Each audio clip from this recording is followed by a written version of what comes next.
Donc, deuxième espèce de grand triton qu'on a là ce soir. Donc, on a déjà parlé du marbré avec, on va essayer de regarder mieux si on le voit comme ça. Sa crête déployée, sa queue dans l'eau. Regardez un petit peu sa crête. Donc, une crête régulière qui n'est pas dentée et avec juste une alternance de bandes noires et de bandes blanches. Des bandes blanches plus fines. Donc ça, c'est le triton marbré mâle. Et la femelle que vous voyez là sur le dessus, sans crête, avec sa ligne dorsale orangée.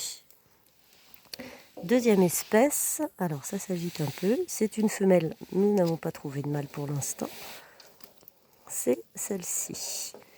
Voilà, donc deuxième espèce de grand triton, donc qui paraît assez foncé là.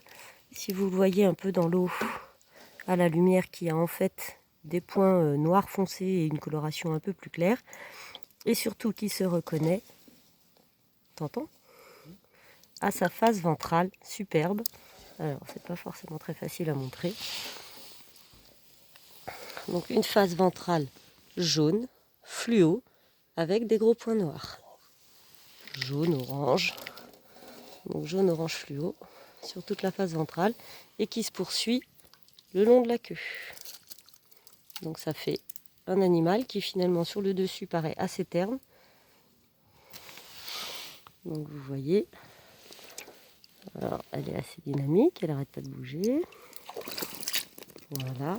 Et donc, cette face ventrale orangée et fluo avec les points.